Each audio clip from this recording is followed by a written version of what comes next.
श्री शिवाय नमस्तुभ्यम। हम सबको पता है कि शनिवार का बहुत ही विशेष सा दिन आ गया है और अगर आपके घर में कोई भी ऐसा सदस्य है जो बहुत ज़्यादा बीमार पड़ता है और कोई ना कोई तो आपके घर में ज़रूर होगा जिसको कमर में दर्द है, हाथों में दर्द है, घुटनों में दर्द है, पैर में दर्द है, सर में दर्द है या फिर लीवर, किडनी, ऐसी कोई भी अगर प्रॉब्लम समस्या आपके घर में परिवार में चल रही है ना, तो आप उसको दूर कर सकते हैं।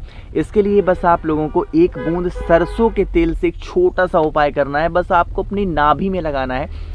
कैसी भी बीमारी होगी, कितनी भी बड़ी बीमारियां होंगी, वो सभी की सभी खत्म ज़रूर हो जाएंगी। तो इसी की बात हम लोग करने वाले हैं। बहुत ही ध्यान से वीडियो को देखिएगा, ठीक। देखो, सबसे पहले कॉपी ले लो, पेन ले लो, नोट करते हुए चलिएगा जिन चीज़ों को बताऊंगा, वरना भूलने के चांसेस बहुत ज़्यादा हैं, है ना। यहाँ पर आप लोग को दिखाई दे रहा होगा कमल गट्टा। अरे दिख रहा है ना, क्या दिख रहा है? कमल गट्टा। कितने कमल गट्टे लेने हैं? 5, ठीक। आगे बढ़ें।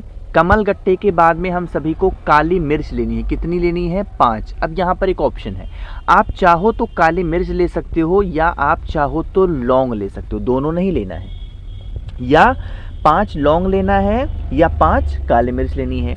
इसके बाद में आपको थोड़ा सा काला तिल लेने की ज़रूरत है। यहाँ पर काले तिल की गिनती नहीं करनी है, बस थोड़ा सा लेना, बहुत ज़्यादा लेने की ज़रूरत नहीं है। काला तिल क्यों इस्तेमाल कर रहे हैं पता है? क्योंकि उपाय कब का है? शनिवार का दिन है और शनिवार के दिन काले तिल का जो उपाय होता है हमें ज़रूर करना चाहिए, ठीक।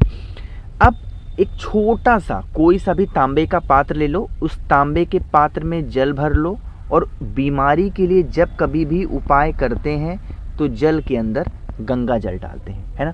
इतनी बातें तो आपको समझ में आ गई। अब एक छोटा सा काम और करिएगा। अपने घर से एक छोटी सी कटोरी लेना और उसमें ज़्यादा मात्रा में, मतलब कटोरी लेना और उसमें ज़्यादा मात्रा में सरसों का तेल डालेंगे, ठीक। सरसों के तेल का ये उपाय करना है सभी को, तो इसलिए कौन सा तेल लेना है? सरसों का तेल। अब ध्यान रखिएगा, मैं क्यों कह रहा हूँ कि सरसों का तेल ज़्यादा लेना, अभी आगे आपको समझ में आएगा। सरसों का तेल हो गया। अब आपने इस पूरी कटोरी को सरसों के तेल से पूरा भर दिया। मैंने आपको 5 कमल गट्टे, मैंने आपको 5 लौंग और थोड़ा सा काला तिल दिखाया। आपको इसी सरसों के तेल में उन सभी सामग्री को, उन सभी सामान को क्या करना है? डाल देना है और पहुंच जाना है कहाँ पर? देवादिदेव महादेव के शिवलिंग के पास में।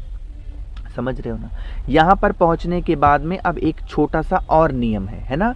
वो नियम क्या कहेगा कि सबसे पहला काम करना है कि जहाँ पर भी उस उपाय को आप कर रहे हो, घर के मंदिर में कर रहे हो, बाहर कर रहे हो, फिर जहाँ पर भी कर रहे हो, एक चीज़ का ध्यान रखना, आप किसी भी प्रकार से शिवलिंग को गंदा मत छोड़ना। पहले अच्छे तरीके से, खूब अच्छे तरीके से हाथों से, कपड़ों से जल चढ़ा के शिवलिंग को साफ करना, है ना। कोशिश करना घर पे ही उपाय को करने की। इतना हो गया। अब इतना होने के बाद में जो भी चीज़ें आपके पास में है, सरसों के तेल के अंदर, सरसों के तेल का पूरा जल कहाँ पे चढ़ाओगे? भोले बाबा के शिवलिंग के ऊपर पूरा सरसों का तेल समर्पित करेंगे। रोग बीमारी का उपाय कर रहे हैं, नाम किसका लोगे? अरे बताओ जल्दी से।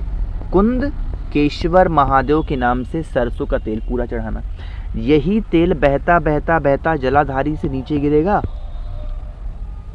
इस तेल को किसी छोटी सी कटोरी में, प्लेट में, थाली में, किसी में रोक लेना। रोक लिया।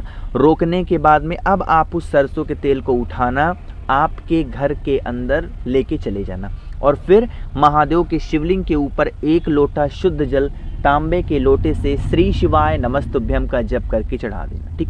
चढ़ाने के बाद में ये जो आपने सरसों के तेल को रोका है, इसे जब लेके घर पे जाओगे और घर पे संभाल के रखना। जब आपके घर का वो बीमार इंसान रात में सोने के लिए जाता हो ना, तो आपको उसी सरसों के तेल की मालिश रात में सोने से पहले जब मालिश करोगे तो महादेव का एक और रूप है। कौन सा है? अवधूत रूप, यानी अवधूतेश्वर महादेव के नाम से आप मालिश करना और थोड़ा सा 1 से 2 बूंद अपनी नाभि में डाल देना। इससे आपके शरीर में, आपके बॉडी में जैसी भी बीमारी होंगी, छोटी हैं बड़ी हैं, दर्द है कैसा भी है, वो ख़त्म ज़रूर होगा। बस ध्यान रखना, सरसों के तेल को जब चढ़ाओगे तो यहाँ कुंदकेश्वर महादेव का ध्यान करेंगे। सरसों के तेल को रोक करके जब घर लेकर जाओगे तो यहाँ पर किसका ध्यान करना है, हम सभी लोगों को अवधूतेश्वर महादेव का ध्यान करना है। ठीक, करके ज़रूर देखिएगा, आपको लाभ मिलेगा। आगे बढ़ते हैं इस वीडियो के हम लोग अपने दूसरे उपाय की तरफ, जो कि ये होगा आपके जीवन से किसी भी प्रकार से कष्ट को हमेशा के लिए ख़त्म करने का। ठीक, शनिवार का दिन है और ये उपाय हम भोले बाबा के शिवलिंग के ऊपर करने वाले हैं, इसीलिए हम ये रुद्राक्ष का उपाय करने वाले। ज़रूरी नहीं है कि जो रुद्राक्ष स्क्रीन पे दिख रहा है वही लेना है, आप कोई सा भी ले लो, 1 2 3 4 5 6 7 मुखी कोई सा भी ले सकते हो। ठीक, अब कष्ट कई प्रकार के होते हैं। किसी के घर में जो कष्ट है वो बीमारी के रूप में है, किसी के घर में कष्ट है वो रुपए पैसे के रूप में है, किसी के घर में कष्ट है लड़ाई झगड़े। मतलब कहने का क्या है, कैसा भी कष्ट आपको लग रहा हो तो आप इस उपाय को करेंगे। कोई भी एक रुद्राक्ष लीजिएगा। ठीक, दोबारा से वही काम करना है, सरसों का तेल लेना और सरसों के तेल इस बार ज़्यादा नहीं लेना है, 1 से 2 चम्मच बस सरसों का तेल लेना। और जो रुद्राक्ष मैंने आपको दिखाया उस रुद्राक्ष को आपको सरसों के तेल के अंदर डाल देना है। ठीक है ना, डाल दिया ना। अब डालने के बाद में आप इस सरसों के तेल की कटोरी को उठाना, लेके कहाँ पे जाओगे, भोले बाबा के शिवलिंग के पास में जाना। फेस रखिएगा उत्तर दिशा यानी कि नॉर्थ डायरेक्शन। यहाँ पर पहुँच करके अब एक छोटा सा नियम फॉलो करना। वो कौन सा नियम होगा, जैसे महादेव का पूरा परिवार तो शिवलिंग के ऊपर विराजमान है, तो हमें ये सब नहीं देखना है, सीधा महादेव की ही पिंडी के ऊपर आपको रुद्राक्ष वाला जो सरसों के तेल का जल है वो समर्पित करना है। अब ये उपाय हम भोले बाबा के शिवलिंग के ऊपर शनिवार के दिन कर रहे हैं, तो यहाँ पर हम सभी लोगों को एक नाम बोलना है भोले बाबा का बहुत फेमस, काशी विश्वनाथ महादेव। रिपीट कर रहा हूँ, किसका नाम, काशी विश्वनाथ महादेव के नाम से सरसों के तेल के अंदर रुद्राक्ष को समर्पित करके जो भी व्यक्ति भोले बाबा के शिवलिंग के ऊपर समर्पित करता है, उसके घर से, उसके परिवार से, उसके जीवन से जैसा भी कष्ट होगा, जिस भी प्रकार का कष्ट होगा, वो धीरे धीरे धीरे धीरे धीरे धीरे करके ख़त्म ज़रूर हो जाता है। ठीक है ना। और फिर इतना करने के बाद में एट लास्ट आप चाहो तो 1 लोटा जल भी चढ़ा सकते हो। ठीक, चलिए आगे बढ़ते हैं इस वीडियो के हम लोग तीसरे उपाय की तरफ, जो कि ये हमारी वीडियो का आखिरी उपाय है। बहुत ध्यान से सुनिएगा कि आखिर इस नारियल वाले उपाय के बेनिफिट क्या हैं, फ़ायदे क्या हैं, ज़रूर बताऊंगा। लेकिन सबसे पहले करिए वीडियो को लाइक, और जिसने अभी तक चैनल को सब्सक्राइब नहीं किया, मेरी आवाज़ आप पहली बार सुन रहे हैं, चैनल को ज़रूर सब्सक्राइब करेंगे। ठीक है ना। देखो स्क्रीन पर क्या दिख रहा होगा, आप लोग को नारियल दिख रहा है ना, कौन सा नारियल है, जूट वाला नारियल है ना। आपको भी क्या करना है, मार्केट जाना और वहाँ से जूट का नारियल। आप कहोगे भैया जूट के नारियल के अलावा कोई बता दिया करो, ये बहुत महंगा मिलता है। देखो अब इस टाइम पे खैर शादी विवाह का सीज़न है, तो हो सकता है नारियल आपको 50 रुपये, 60 रुपये या फिर 40-40 रुपये में मिल सकता है। नॉर्मल डेज़ में आपको 30 रुपये में मिलेगा, कोई दिक्कत नहीं है। ठीक है ना, इतना भी महंगा नहीं है। एक छोटा सा काम करना, कम से कम 2 से 3 शनिवार इस उपाय को करना है। ठीक, फ़ायदे तो समझ लो पहले कि इस उपाय को करने से हमें लाभ क्या मिलने वाला है।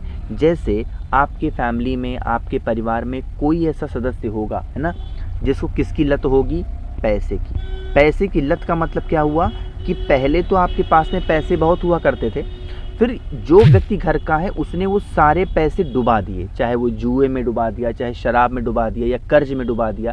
ऐसे मतलब स्पेशली आप मान के चलो कि ये उपाय हम लोग कर रहे हैं धन संपदा के लिए। ठीक है ना। नारियल है। अब आज शनिवार के दिन सबसे ज़्यादा महत्व अगर नारियल की होती है, तो आप लोग उस नारियल के ऊपर ऐसे स्वस्तिक का निर्माण करोगे, जैसे मैंने कर दिया। आप भी, अभी वीडियो ख़त्म नहीं हुई है। स्वस्तिक का निर्माण करने के बाद में आपके पास में कलावा भी होगा, है ना। कलावा लाल आता है, कलावा पीला भी आता है, कलावा सफ़ेद भी आता है, जो भी मिल जाए आपको, कोई दिक्कत नहीं है। कलावा से क्या करोगे, अपने पूरे घर में घूम घूम करके नारियल के ऊपर कलावा को लपेट देना। और नारियल के ऊपर कलावा को लपेटने के बाद में आप इस नारियल को उठाना और कहाँ पे जाओगे, बजरंग बली के मंदिर में जाना। कहाँ पे, बजरंगबली के मंदिर में। आपके घर में किसकी प्रॉब्लम है? पैसे की तो प्रॉब्लम है, यानी कि गति रुक गई है। तो आप लोगों को बजरंगबली के दूसरे नंबर के छोटे भाई का क्या नाम है? गतिमान।